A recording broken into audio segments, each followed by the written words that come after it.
لم يستطع فبقلبه وذلك أضعف الإيمان. صدق الله العظيم وصدق رسوله النبي الكريم ونحن على ذلك لمن الشاهدين والشاكرين والحمد لله رب العالمين.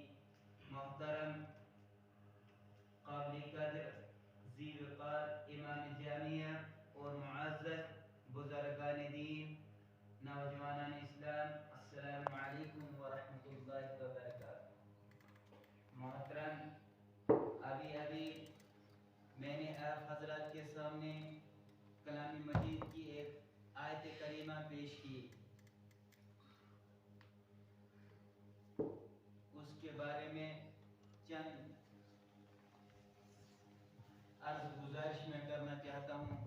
دعا کیجیے کہ اللہ رب العزت ہمیں کہنے سننے سے عمل کرنے کی توفیق عطا فرمائے.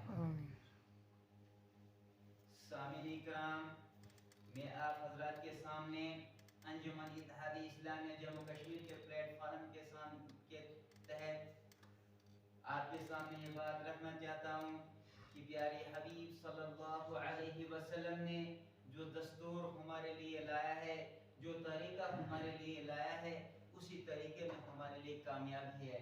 کیونکہ اللہ رب العزت نے خود کلام پاک میں فرمایا کہ یا ایھا الذین آمنوا ادخلوا فی السلم کافۃ ولا تتبعوا خطوات الشیطان، کہ اے ایمان والو پورے دین میں داخل ہو جاؤ. اب انسان اس دنیا میں آیا ہے، انسان کو اس دنیا میں جو کام پڑتے ہیں وہ دو طرح کے حقوق اس انسان کے اوپر ہوتے ہیں.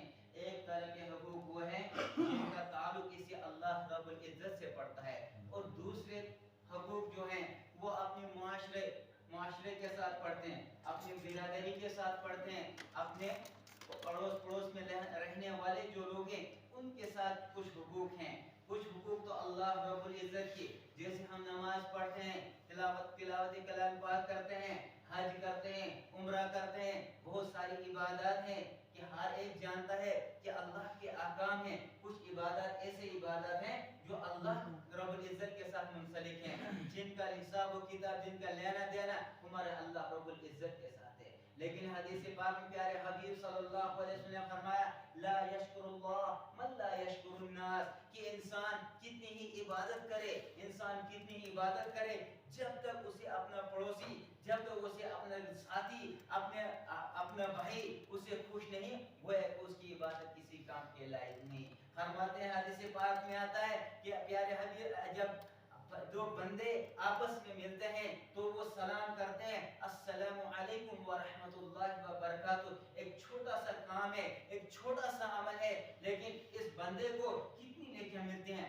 السلام علیکم اس کے 10 نیکیاں ملتی ہے، ورحمۃ اللہ اس کی 10 نیکیاں ملتی ہے، وبرکاتہ فرماتے ہیں اس کی 30 نیکیاں اس کے مل جاتی ہیں اور 30 درجات اس کے گناہ ہوتے ہیں. اور فرماتے ہیں کہ اللہ رب العزت فرشتوں سے کہتے ہیں کیا یہ جو دو بندے آپس میں ملے، یہ جو دو مسلمان آپس میں ملے، ان کے آپس میں ملنے کا مقصد کوئی ہے، ان کی غرض و قاعد کچھ ہے؟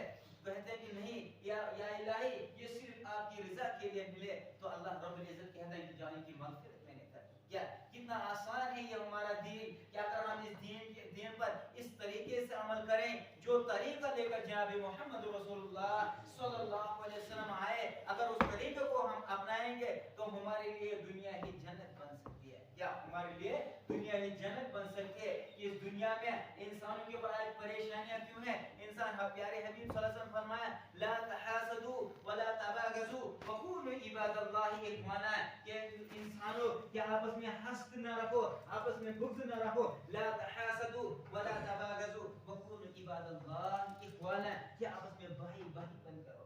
کیا آج اگر انسانوں میں اگر ہمیں کوئی کمزوری ہے، اگر کوتاہی ہے، تو وہ صرف اور صرف یہی کوتاہی ہے کہ ہمیں اسلام کے جو ایک جز جو اللہ رب العزت کے ساتھ جن عبادات کا ان کو تو ہم اچھے طریقے سے ادا کرتے ہیں، لیکن ہمارے پڑوس والے جو ہیں ہمارے ہم سے خوش نہیں، تو وہ ہماری عبادت کسی کام کی نہیں. تو ہمیں کوشش کرنی چاہیے جو طریقہ لے کر جناب محمد رسول اللہ صلی اللہ علیہ وسلم آئے، فرمایا کہ ترکت فیکم امرین کتاب اللہ و سنت رسول اللہ صلی اللہ علیہ وسلم. میں نے آپ کے سامنے 2 طریقے ڈالے ہیں، 2 راستے ڈالے ہیں. ایک طریقہ وہ ہے کہ قرآن مجید اللہ رب العزت